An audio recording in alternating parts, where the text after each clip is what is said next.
Hi, my name's Sarah Jenkins, and welcome to the Beyond the Falls podcast.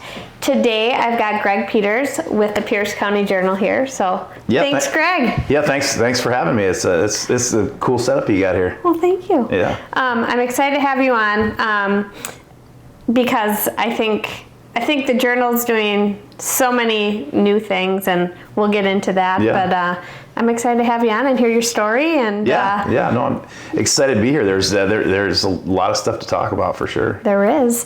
Well, my first question is, what's your connection to River Falls? Well, my connection to River Falls, I live here, and I've lived here for the past 20 years. My wife and I moved here in August of 2005, and I initially got to River Falls for work. I had a State Farm office in town for 15, 16 years, and I'm not doing that anymore. But that's what brought me here. And we had our choice to kind of look around and choose. Like, we were living in Bemidji at the time. Oh yeah.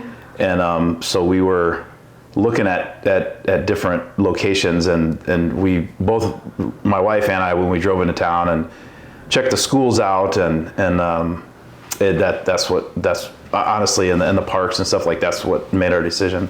Yeah. Because we could have went to Mankato or Minnesota. We had a few locations but River Falls won out, honestly, because of the schools. We had we had two little kids at the time, and then we had one not too long after we moved here. So yeah. Well, we're lucky you chose River Falls. We're glad. I think it's the other way around, but I feel lucky to live here. It's a great community. Oh, well, you do so much with our community, and we'll kind of get into that. But you mentioned you had an insurance business. Sure. And so since then, you're now working for the Pierce County Journal. So tell me a little bit about kind of that transition for you. Well, I had been writing for the Pierce County Journal on a volunteer basis, for probably 6 or 7 years, and I had when the COVID thing happened, and I got out of the insurance business, and I was doing kind of my own independent insurance stuff for a little while, and the more and more I enjoyed it. That was the highlight of my week every week, was finding the story, writing a story, interviewing people and stuff. And I had done that when I first got out of college. Like, I went to school for journalism. I was in it for 4 or 5 years. So it wasn't like it was brand new to me. Yeah. And I think I did choose my right major. Like, I do enjoy it. And well, you're very talented. Well, I appreciate it, but yeah, when I was in journalism, I was in TV side of it, and to keep a long story short, but your job is pretty much like a second shift job. Like, you go to work at 1 or 2, and you get off at 11 or 12, and my wife's a teacher and stuff, and we just never saw each other. And I knew I wanted to kind of be involved with the coaching kids stuff, and being involved with that, and so that sort of those work hours were not conducive, and so then I kind of got into the, insurance and things like that. But yeah, no, it's and now just the way it all sets up, like, it's, there's some kind of evening hours covering games, but my kids are older, and it's a lot, it works now. Yeah. So. And this is a relatively new adventure for you. Being more full time with it. 100%. Yeah. So I started full time and just mid-December, so it's been like 4 months or five, December, January, February. Yeah, so 4 or 5 months. And I like it a ton. I mean, I do cover mostly sports. I do some news too, which I do like that. I like, covering stories on education or the city, or just covering news is interesting to me as well.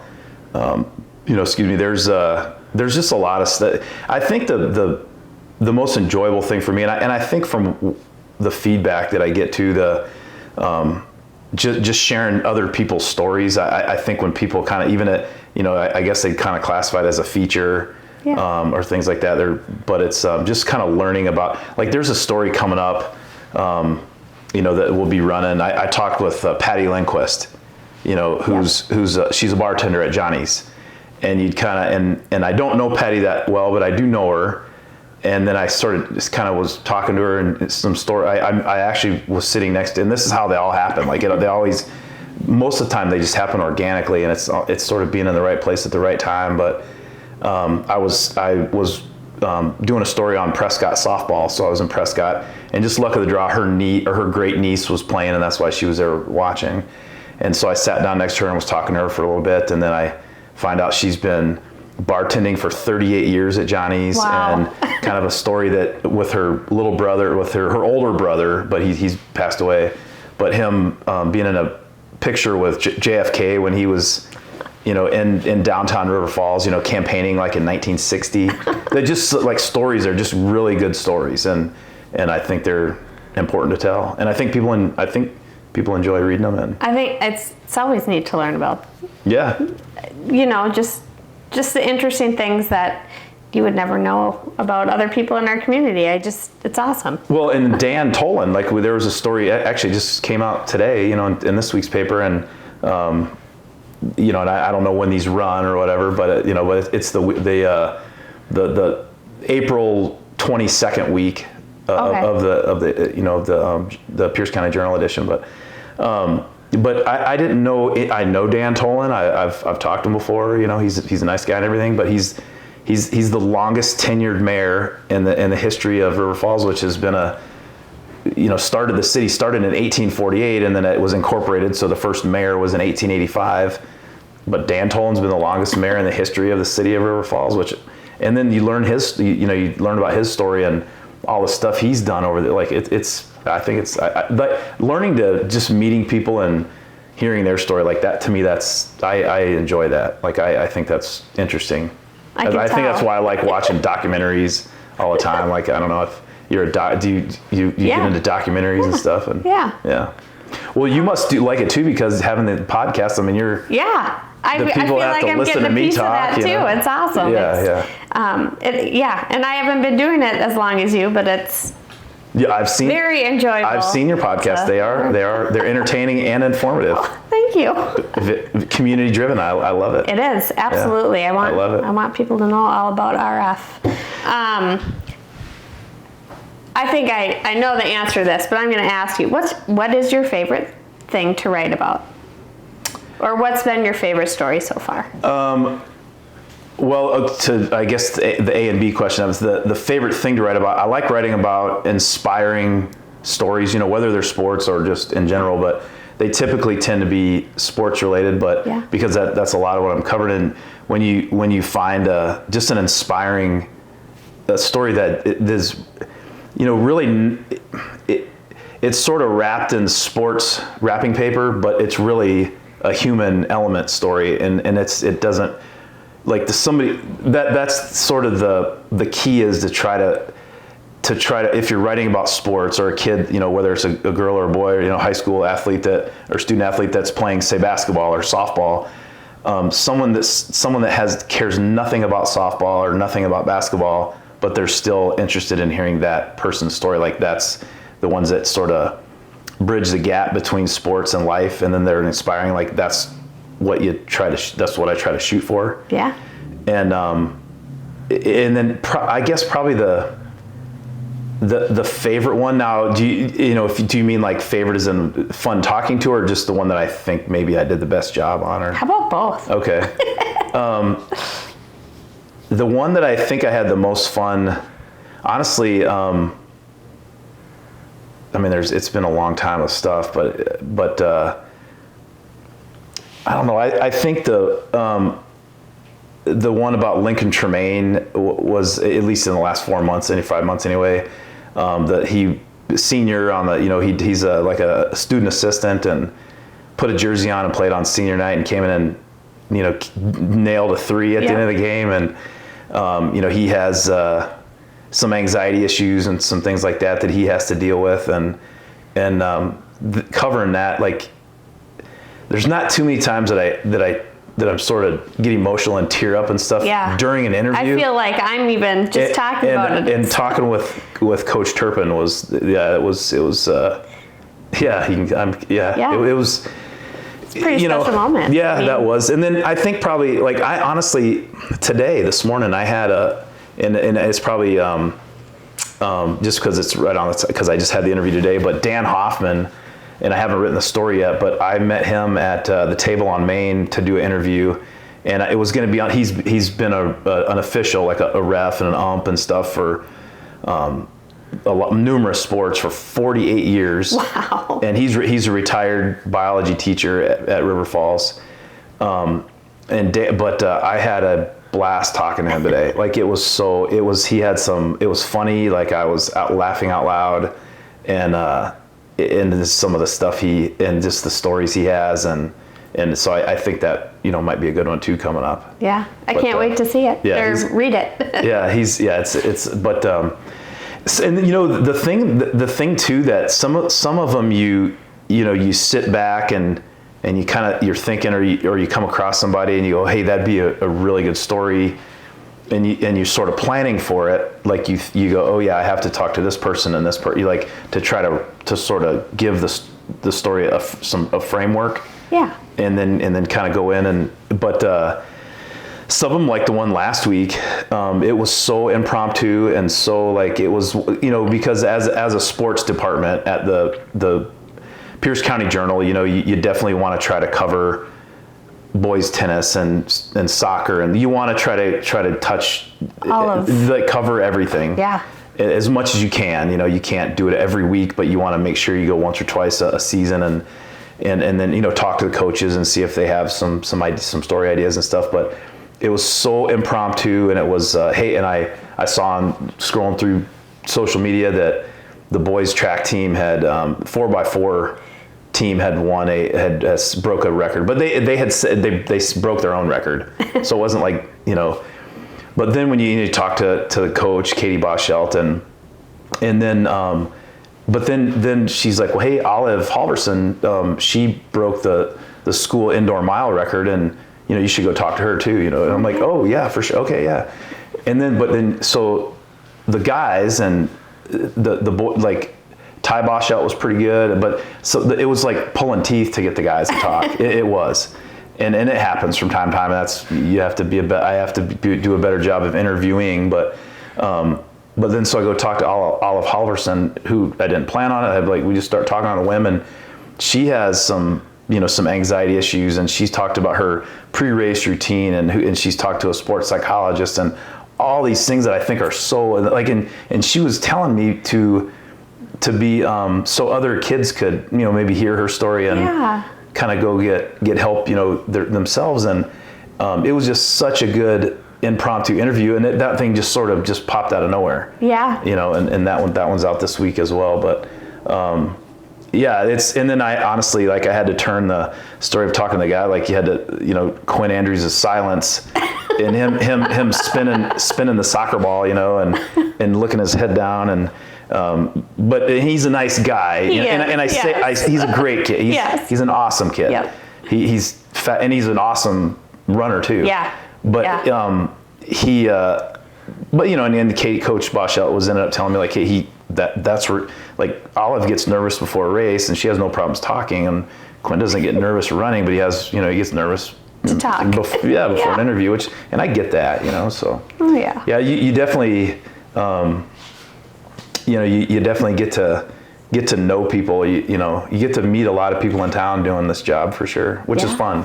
Well, and you're so, it's all relationship based, and it's how fun. It's a good fit. Like if somebody has a like a resume for being in a relationship based business like insurance or realty or just banking, finance, like where it helps to know people. It helps to have relationships. I had a good 16, 17, 18 year head start. On that relationship building. So I guess that worked out too. So. Oh, definitely. Well, it's all part of your story that brought you here. Right, for sure. Yeah, one of the things too, I'm really excited because it's a small newspaper. We cover Pierce County and the three biggest towns, and it's River Falls and Prescott and Ellsworth, and then we also obviously cover for high school sports. We're covering Spring Valley and then Elmwood, Plum City. So those are kind of the 5 schools that we cover. But because it's a smaller paper, and I also help with the advertising. Like I'm not the guy, but I help with it and stuff. And I'm really excited how what we have that's going to be happening with our online, for our advertisers and sponsors, and how we're going to incorporate that into helping our local businesses out, and also obviously they help us out, and it's all circular. It's kind of, I see it kind of a team effort, but well, it's neat to hear that, because I've definitely noticed a bigger online presence, at least on social media. Thank you, because we've been working hard at that. It's working. Yeah. And if you haven't liked them on Facebook, go and like them. It's I mean, just having some more videos up there, so we're there taking pictures with our camera for sporting events and things, and so it's just kind of hey, I gotta get some video. And then Charlie Griffin, who he's a River Falls grad, and he still pitches for the Fish. He's a stud pitcher. And but Charlie, works part-time. He does with editing and helps us with that too. So it's been, the owner, John McClune, he owns so it started out as the Pierce County Herald, and then so it was basically just kind of, I'm sorry, it was the Prescott Herald. Oh. And then that was a different organization, and then they were kind of got gobbled up by somebody else. But then John bought and they had the Pierce County Herald, and so they just covered. There was no news entity really covering, because the River Falls Journal at the time covered River Falls. Sure. And then when that company was owned by a place that owned 5 or 6 different, most of them were in western Minnesota, and so when that company sold, and then the River Falls Journal kind of is with the Hudson Star Observer. It's the same owner. Yeah. And there was no Pierce County news outlet. So and then John's had that for about 10 years. Okay. Yep. So it's not like it's brand new or anything, but it's good. It's a fun place to work. And our editor, Sarah Nigber, she is a River Falls. She grew up outside of town, but she went to River Falls High School, and she was actually the editor at the River Falls Journal before they kind of made changes there and stuff. And then she, she's been the editor for the Pierce County Journal for, I'm just kind of guessing, but I would say probably 4 to 5 years, right around there, 4 years. So, but yeah, she's been in the news, the newspaper business her whole working career, So she's outstanding to work for sure. Well, it sounds like this is just a great it's place to be in right now. Yeah, it's a good fit for sure. Yeah. Yeah. I want to touch on, you do a lot of other stuff for River Falls, the community. One of those is you're super involved with the sports broadcasting channel. Yeah. Which I love. I've got. And you sponsor ads and help out, because it's a nonprofit, and we use it to buy equipment that to me seems astronomically high, but it is what it is. So, yeah. But I want to touch on that, because you've done, volleyball, basketball, softball right now. Tell us a little bit about that experience. Well, that started, with Kevin, and when he moved to town, he's the utility director in town. I think he moved here in 2013 or 14, and I don't want to speak for him, but I think it was right around there. And so then he, and then, kind of Russ Blasius, and myself, and we started doing boys basketball games just sort of right out of the gate, and it was 10 11 years ago, something like that. And and it just sort of kept, I've been doing volleyball because my daughter played for the team, and then softball, I know a lot of the parents, and they asked and stuff, and I enjoy watching it anyways and stuff. So but yeah, being involved. We did girls basketball because my daughter was playing there too, but you kind of stick around and help out because they're done, playing now. But that's fun. It's fun to do. It's fun for sure. Well, and it's very entertaining, and I absolutely have it on throughout the year, and the broadcast channel in general. But I get the pleasure of listening to you. It's amazing. It's amazing. There's some people around the country that I think just searching stuff on YouTube, and I think they start watching it, and they just start learning the players, and it's sort of a, you guys can, again. Well, not for me, but I'm just saying, like, we had a guy from Tennessee, his name's Scott Mann, and I don't even know the guy. No, he lives in Tennessee, and he tuned into River Falls and to volleyball all the time, and he'd chime in, and knows all the girls' nicknames. Just start watching it. But yeah, it's amazing to how many, and that's sort of one of the reasons, I guess why I did all the girls basketball and volleyball and stuff, because my parents live in Florida. Yeah. So they, that's how they get to watch their grandkids, and I know that's the case for a lot of kids and their grandparents and relatives and extended family and stuff, that they would come to the game, but they can't. I mean, it's not logistically or physically possible. So this is the only way they get to watch them, and that's why you do it. Well, and for the kids too. I think the kids do like it. I think they enjoy it, Well, my own kid had his own injury this year, and there was a couple of highlight reels, and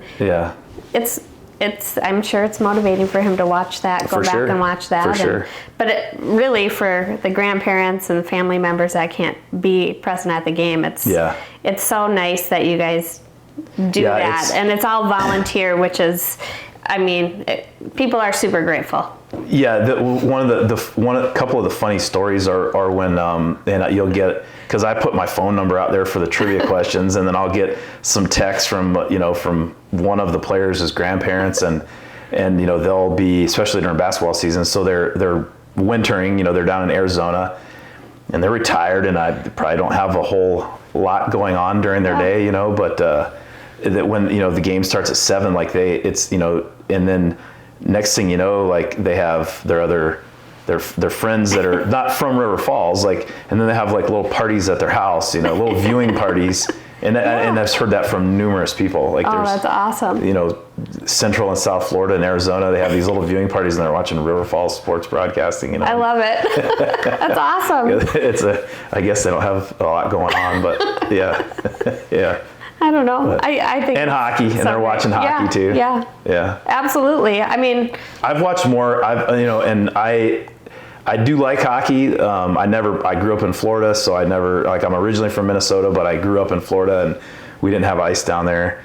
But I've watched more hockey with Chris and them doing it than I have in my entire life. And and now I'm covering it. Yeah. But I've actually, like, in the show,